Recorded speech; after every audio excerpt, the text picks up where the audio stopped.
So Elon Musk is looking more and more desperate, and I think he's got some real money issues.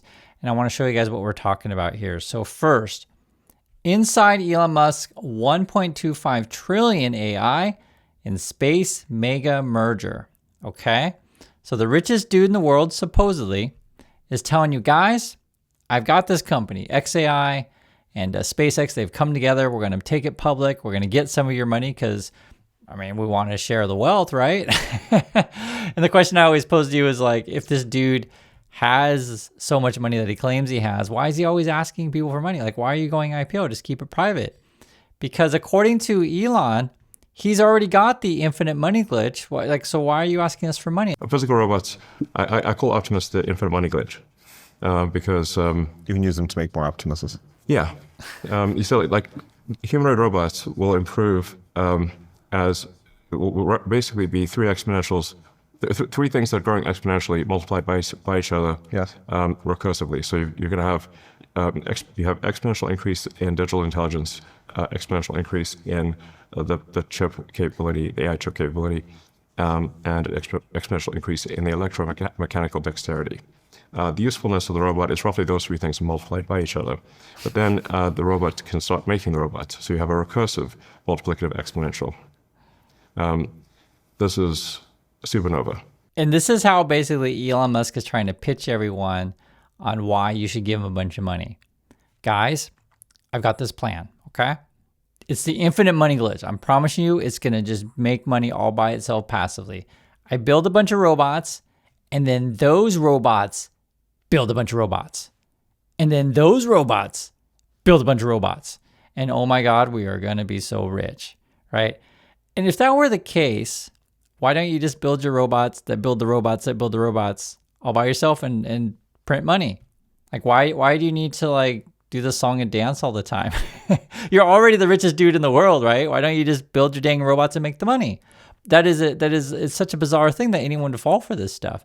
And then he goes on to say everything's exponential, and they're all multiplied each other even more exponential. So exponential times exponential times exponential is supernova. Whoa! And its digital intelligence is exponential, AI chip capability is exponential, and electromechanical dexterity is exponential. And I think what Elon does is he's so used to talking to people that are basically in the finance world and just like, okay, that's a great story. I can sell it to the world. Let's get rich together, right? It doesn't matter if it works or not. We're just selling stories at this point. And it's interesting because I read through this. This is from the Wall Street Journal. It says inside Elon Musk's 1.25 trillion AI and space mega merger. The question is like, how did you come up with this value? Okay. So first, Elon Musk goes to Switzerland. He tells everybody the lowest cost place to put AI will be space, right? So if I want to build data centers, it's going to be really cheap to do it in space. I promise you. That'll be true within 2 to 3 years, maybe 3. That's really quotes from Elon. Okay. So how you come up with this 1 trillion valuation? Like why do you value your company at, 1 trillion for SpaceX, 250 billion for XAI? According to the Wall Street Journal, they looked at the documents. It says SpaceX board decided as of January 30th, the company was worth 1 trillion. So basically the board just got together, had a bunch of beers and said, you know what? Let's just call it a trilly. It's a nice round number. Let's call it a trilly. The XAI board, right? So I guess it's a different board. Elon's on both of these things. It's like, okay, what are we going to value that? Well, let's call it 250. A nice round number, 250 billion. Oh, wow. Fantastic. And here's the thing, guys. XAI is not profitable. They burn about $1 billion a month. So how do you rate a company? How do you value a company that burns $1 billion a month? How do you value it at 250 billion? It's kind of ridiculous, right? And you're kind of curious, well, what about SpaceX? So according to the Wall Street Journal, they got some numbers here. I guess the company generates roughly $8 billion in adjusted earnings, $16 billion in revenue. Okay. And basically it's just way overvalued. If you do the PE ratios on that kind of stuff, 8 billion adjusted earnings, you're valuing the thing at $1 trillion. It's a joke, right? And you've also got the money glitch. So why don't you just print the money? But no, we got to ask people for money. Corporations that are purely AI and robotics will vastly outperform any corporations that have people in the loop. So you can think of, say, like computer used to be a job that humans had. That you would go and get a job as a computer where you would do calculations, and they'd have like entire skyscrapers full of humans, like you know, 20, 30 floors of humans just doing calculations. Now that entire skyscraper of humans doing calculations can be replaced by a laptop with a spreadsheet. That spreadsheet can do vastly more calculations than an entire building full of human computers. So you can then think about, okay, well, what if only some of the cells in your spreadsheet were calculated by humans? Actually, that would be much worse than if all of the cells in your spreadsheet were calculated by the computer. And so really what will happen is the pure AI, pure robotics corporations or collectives will far outperform any corporations that have humans in the loop. And this will happen very quickly. Robots are the infinite money glitch because they self-replicate, basically. And now we're talking about companies, corporations that just basically cut out humans from the loop. And they're going to be so efficient and so awesome. So that's where the future is, bro. Okay. And you're trying to sell this to us as if we want that future? Is that the future that we want with no humans? Now, obviously, this is a bunch of BS, but I just want to show you what the BS is. And it's interesting because one of his buddies is already starting to like make exit plans, as you could say. This was in the Wall Street, or actually Bloomberg today. Musk's XAI co-founder Babushkin to buy £57 million London home. And if you convert that, that's like $68 million, which is a lot of money. I'll explain to you. It's a lot of money. His name is Igor Babushkin. And I guess Babushkin, they bought this place. You don't sell these kind of homes that often, so that's why it's news. It's the first £50 million plus London home deal since late 2024. It's just not that often. It's a penthouse, part of a luxury building that has 24-hour security, a 25-meter swimming pool, a gym, a beauty salon, and spa treatment rooms, and it was previously been on the market for about 60 million pounds. So I guess he got a deal. It was at 60 million pounds. He bought it for 50 million. Congrats. I was kind of curious, like what kind of place do you get for 50 million? This is actually Sotheby's, and you can kind of get a general idea of what stuff costs in London. This is like a 9 million USD place, which is pretty nice. I mean, honestly, for 9 million, you can get a pretty nice place. So if you're talking like 50, 60 million kind of places, it's going to be insane. And the only thing that I found on the internet coming close was this one at 42 million pounds. This is in London. It kind of looks like this kind of stuff. And it's probably going to be something like this. So it's for those of you in London, I think they said it was around Hyde Park. I'm not familiar with London, but for people who are, you can let me know. I have a feeling it's something like this. And I just wanted to just give you a sense of like how disconnected these people are from regular people's lives. This is the kind of places that they live. And if you look at Elon Musk, he's got a bunch of baby mamas. He's got 14 kids or whatever. And he's, built a home for all his kids. It's all public. You can find it here on the internet. And that's a picture of Musk's house here. He's in Austin, Texas. And to be fair, this is actually pretty small compared to the other place. Relatively cheap, at least according to this. I think he was building a new one. Who knows what the actual value of this stuff is and all of the kind of like stuff he might have in this thing. But the point I'm trying to make though is that these guys, they live very different lives than other people.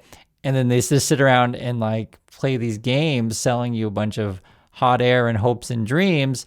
And then they get Wall Street to sell it to regular people. And then you just use a bunch of like exciting buzzwords, exponential, harness the power of the sun, right? This kind of stuff. And people are like, oh my God, harness the power of the sun. It's harder to scale on the ground than it is to scale in space. But also you're going to get about 5 times the effectiveness of solar panels in space versus the ground. And you don't need batteries. I almost wore my other shirt, which says it's always sunny in space, which it is. So, because you don't have a day-night cycle or seasonality, clouds, or an atmosphere in space, because the atmosphere alone results in about a 30% loss of energy. So you're going to, any given solar panels can do about 5 times more power in space than on the ground, and you avoid the cost of having batteries to carry you through the night. So it's actually much cheaper to do in space. And my prediction is that it will be by far the cheapest place to put AI will be space in 36 months or less, maybe 30 months. 36 months? Less than 36 months. Okay, so according to Elon, in less than 3 years, it's going to be so cheap to build data centers in space, right? And obviously there's major concerns with this because like, okay, we're talking about 1 million satellites. It's really expensive to put stuff into space. So how are you going to cut the cost on that? And then getting to the space part, he's just focusing on, hey guys, we can use solar power, but you haven't really addressed the heating concerns, which a lot of people talk about in the comments all the time. Like it's really hard to cool stuff in space, like really, really hard. And then he's going on about batteries, which is kind of irrelevant in my point of view on stuff. I think the cost to get the stuff up there is prohibitively expensive. And then two, the cooling issue, which doesn't really address. He just tries to get you excited about solar power in space and such. I think we'll hit AGI next year in 26. Yeah, I heard you say that. Yeah, I've said that for a while, actually. And then, and then you said by 2029, 2030, equivalent to the entire human race. 2030, we exceed, like I'm confident by 2030, AI will exceed the intelligence of all humans combined. And that's way pessimistic. If you hit AGI next year, and that's that date is in flux, but from that date to self-improvements that are on the order of 1,000, 10,000x, just algorithmic improvements, is very short. And so why isn't everybody why isn't everybody talking about this right now? Well, I mean, on X they are. Yes, but why isn't talk about every day basically? Yeah, but it's Don't like, stop. So why is anyone talking about this? Because it's so awesome, Elon. I mean, like we're going to do like 10,000 improvement and smarter than all the other humans combined. This AI is going to be so fantastic. Well, we do talk about an X with all my bots. That's what we talk about all day. Like, isn't this like whacked out and wild? And I want to hear from people in our community who are in engineering, in the space. You guys know how nonsense this stuff is. The sad part is a lot of people don't, you know, they just eat this crap up, and Elon Musk says, okay, in 24 months and 36 months, we're all going to be awesome. It's very similar to the Donald Trump stuff. Like, guys, in 2 weeks, everything's going to be fantastic. And this is what a bubble looks like. And I just don't think it's sustainable because his like Elon Musk predictions and promises are getting so out of this world. It's kind of like, why should I trust you, Elon? Well, you know, last year I told you we're going to make $1 million, but next year we're going to make $1 billion, and the year after that $1 trillion, and after that like quinbazillion, right? like if you fail on your promises, you just make bigger promises and hope that people don't notice that you didn't fulfill your last promises. That's sort of the game that he's playing. And if you look at the news that's going on in the markets right now, like the bubble is popping. The software route is spreading pain to debt markets. A lot of the stuff is built on debt. And that's why I opened with the beginning of like, if Elon Musk is as rich as he says he is and everyone thinks he is, right? And if you don't know, Elon Musk's wealth is based on the price of the stock, basically Tesla and otherwise. And then he borrows money based on that. And if Tesla stocks crashes, he's in real big trouble. So then I guess what we do is we create another hype stock, SpaceX, and try to pump that up with a bunch of data centers and space promises. And then your buddies go and buy, houses in London for, what was it, $50 million, $60 million, whatever, that kind of numbers. And they're cashing out. That's essentially what their plan is. And then also I showed you guys in the last video, Wall Street Journal was reporting that they're talking about how can we reduce the lockup periods, right? So basically we can sell even faster. And how can we get into the S&P 500 so we can get more buying pressure on these things, but basically forced buying like pension funds or whatever. It's all a big grift. And if you look at around the market, be it Tesla or otherwise, I'm just showing you guys other companies because I want to show you the whole thing. BYD shares set for 6 week slump. Wow, it's BYD. After posting 2-year low in sales amid China EV slowdown. Like, people just aren't buying this stuff necessarily as much anymore. They just maybe don't have the money. Maybe they don't have a job. Maybe they already bought one, don't need to buy another one, right? This is what's going on. And then you're trying to like sell us data centers in space. People don't even have jobs or money. AI fears pummel software stocks. Is it illogical panic or the sauce apocalypse? I think everyone keeps talking about that. Or you have this, like people are making tons of investments into this stuff. And when it turns out you're spending too much to keep up with the tech, your stock takes a major hit. Stellantis shares plunged 20% after automaker announces $26 billion hit from business overall. Or this one, this has been the big news also, where all the big companies, like the really big ones, I can show you the chart here. It is Meta, Google, Microsoft, and Amazon, they're just increasing their CapEx spend. They're just like spending a ton of money for all of this AI stuff. But I think a lot of this stuff is hopes and dreams. Elon Musk is the pinnacle of the bubble. And when he pops and when this IPO pops, right, because people are like, man, this stuff just isn't worth it. I think it'll drag the whole market down with him. And we'll remember this stuff. This will be like pets.com of the .com bubble. If you guys remember this stuff. Well, I remember that guy who said we're going to build 1 million data centers in space? Remember that guy who said we had the infinite money glitch?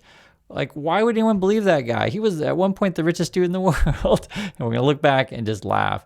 That's what's going on. I want to hear your thoughts, and I'll catch you all in the next video.